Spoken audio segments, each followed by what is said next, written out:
অন্তর্বর্তীকালীন সরকার প্রধানের উপদেষ্টা হিসাবে শপথ নিয়েছেন শান্তিতে নোবেলজয়ী অর্থনীতিবিদ ডক্টর মোহাম্মদ ইউনূস।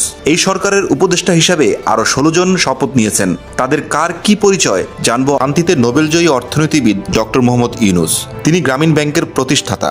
গ্রামীণ ব্যাংককে সাথে নিয়ে শান্তিতে নোবেল পুরস্কার অর্জনের পর থেকে বাংলাদেশ ছাড়িয়ে বিশ্বে সুনাম কুড়িয়েছেন অধ্যাপক ইউনূস। কিন্তু নিজ দেশেই গত 1.5 দশকের বেশি সময় ধরে ছিলেন কোণঠাসা, এমনকি কর্তৃত্ব হারিয়েছিলেন নিজের প্রতিষ্ঠিত গ্রামীণ ব্যাংকের। উপদেষ্টা মণ্ডলী: ডক্টর সালেউদ্দিন আহমেদ একজন বিশিষ্ট অর্থনীতিবিদ, বাংলাদেশ ব্যাংকের সাবেক গভর্নর। তিনি ঢাকা বিশ্ববিদ্যালয় থেকে অর্থনীতিতে স্নাতক এবং স্নাতকোত্তর সম্পন্ন করে 1970 সালে নিজ বিভাগেই প্রভাষক হিসেবে যোগ দেন। 1978 সালে কানাডায় হ্যামিল্টন শহরে অবস্থিত ম্যাকমাস্টার বিশ্ববিদ্যালয় থেকে অর্থনীতিতে পিএইচডি ডিগ্রি লাভ করেন। তিনি 2005 থেকে 2009 সাল পর্যন্ত বাংলাদেশ ব্যাংকের গভর্নর হিসেবে দায়িত্ব পালন করেন। ডক্টর আসিফ নজরুল একজন লেখক, সংবিধান বিশেষজ্ঞ ও কলামিস্ট এবং ঢাকা বিশ্ববিদ্যালয়ের আইন বিভাগের অধ্যাপক। তিনি এই বিভাগ থেকেই 1986 সালে স্নাতক এবং 1987 সালে স্নাতকোত্তর সম্পন্ন করেছেন। ইউনিভার্সিটি অফ লন্ডন থেকে তিনি পিএইচডি ডিগ্রি সম্পন্ন করেন। পরবর্তীতে জার্মানির বন শহরের এনভায়রনমেন্টাল ল সেন্টার থেকে তিনি পোস্ট ডক্টরেট ফেলোশিপ অর্জন করেন।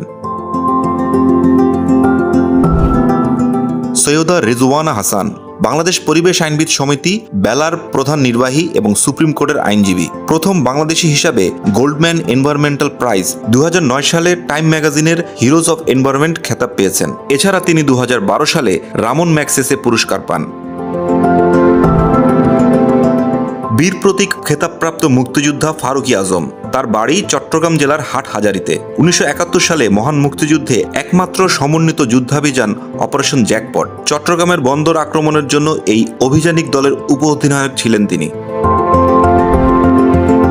আফম খালিদ হাসান লেখক, গবেষক এবং হেফাজতে ইসলাম বাংলাদেশের সাবেক নায়েবে আমির।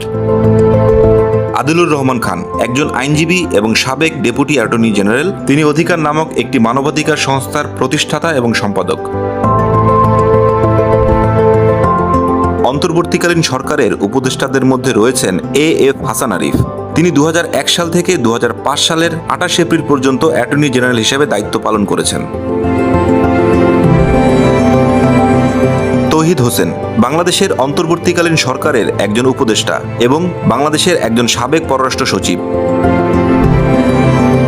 মোহাম্মদ নাহিদ ইসলাম বৈষম্য বিরোধী ছাত্র আন্দোলনের অন্যতম সমন্বয়ক।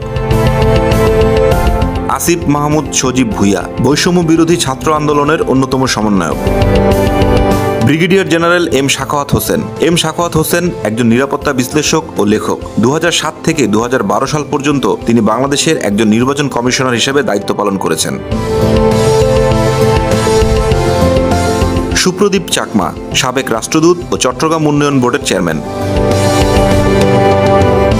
ফরিদা আক্তার বেসরকারি সংস্থার উন্নয়ন বিকল্পের নীতি নির্ধারণী গবেষণার নির্বাহী পরিচালক ও গণ বিশ্ববিদ্যালয় ট্রাস্টি বোর্ডের সদস্য। বিধান রঞ্জন রায় জাতীয় মানসিক স্বাস্থ্য ইনস্টিটিউটের সাবেক পরিচালক। নূরজাহান বেগম গ্রামীণ ব্যাংকের সাবেক ব্যবস্থাপনা পরিচালক।